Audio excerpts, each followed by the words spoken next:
मैं doctor Indu Shekhar Singh, in charge एवं principal scientist, राष्ट्रीय मखाना अनुसंधान केंद्र दरभंगा।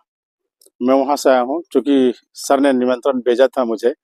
ये सुकास्ट का एक कृषि विज्ञान केंद्र है बांदीपुरा, और जिसके जो पीसी हैं, मुख्य हैं, हेड हैं डॉक्टर तारिक सुल्तान साहब। और डॉक्टर तारिक सुल्तान साहब हमारे राष्ट्रीय मखाना अनुसंधान केंद्र दरभंगा भी विजिट किए थे, सेमिनार किए थे हम लोग। और सर ने यहाँ से भी वाटर चेस्टनट मेरे पास ले गया और यहाँ का लोटस हमें दिया था। लेकिन सर का जो विजिट था वो मुख्यतः हमारे मखाना सेंटर से मखाना को लाना, और जो मखाना आज सुपर फूड के नाम से पूरे इंडिया में प्रसिद्ध है, और पूरे इंडिया नहीं पूरे वर्ल्ड में। और एक सूचना मैं देना चाहूँगा, यहाँ मखाना इसलिए सभी जगह आजकल भारत सरकार के एक मिशन में है, और मैक्सिमम राज्यों में मखाना को लगाने के लिए आज मेरे पास निमंत्रण आ रहा है। अभी जो मखाना का निर्यात, जो पफ हम लोग खाते हैं मार्केट में, व्हाइट पफ, वो पूरे विश्व के करीब 25 देशों में उसके निर्यात हो रहे हैं थोड़े बहुत। लेकिन फिलहाल सबसे पहले इस कश्मीर में डल लेक में भी पहले मखाना था, लेकिन आज के केस में डल लेक में मखाना करीब करीब लुप्त प्राय है, नहीं के बराबर है। तो उस मखाना को हमको कश्मीर में इंट्रोड्यूस करना था, लगाना था। सर ने निमंत्रण भेजा और यहाँ के बीसी साहब भी मेरे पास आए थे।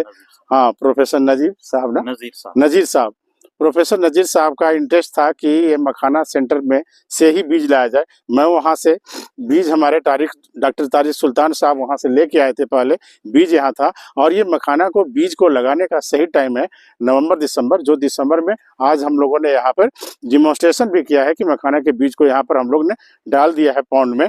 और ये बीज फरवरी के महीने में आ जाएगा, इसके पत्ते छोटे छोटे, और जब रोटी के आकार के, छोटे रोटी के आकार के पत्ते हो जाते हैं तो इसको मुख्य खेत में फिर हम जो पॉडलिंग करने के बाद जिस तरह से राइस के लिए खेत को तैयार करते हैं, उसी तरह से तैयार करके इसको हम जो है मेन फील्ड में लगा देंगे। वहाँ पॉडलिंग करने के बाद फर्टिलाइजर इत्यादि नहीं भी देंगे। अगर ऑर्गेनिक मैटर पर्याप्त है तो इसको वहाँ देने की जरूरत नहीं है कुछ, ये हो जाएगा। अगर ये ऑर्गेनिक मैटर काफी है, खाद है इसमें, तो वो मार्च में लगा देंगे। और लगाने के बाद से 5 महीने बाद इसके सीड को हम फिर फील्ड से निकाल लेंगे। जलमना जो शुरू होता है इसका, तो ये होता है 40 दिन लगते हैं इसके, 35 से 40 दिन।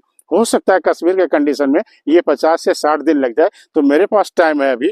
और ये फरवरी मार्च में अगर आ गया तो इसके पत्ते जब छोटे छोटे आ जाएंगे, ये छोटी रोटी के आकार के, उस समय हम फिर इसको मुख्य खेत में ले जाकर के इसको 1.25 मीटर बाय 1.25 मीटर के डिस्टेंस पे, प्लांट से प्लांट और कतार से कतार भी, रो टू रो भी हम 1.25 मीटर का डिस्टेंस रख करके उसको हम खेती स्टार्ट करेंगे। कमर्शियल वैल्यू अगर अच्छा प्रोडक्शन माना जाता है कि 1 हेक्टेयर में इसका प्रोडक्शन जो है 25 से 30 क्विंटल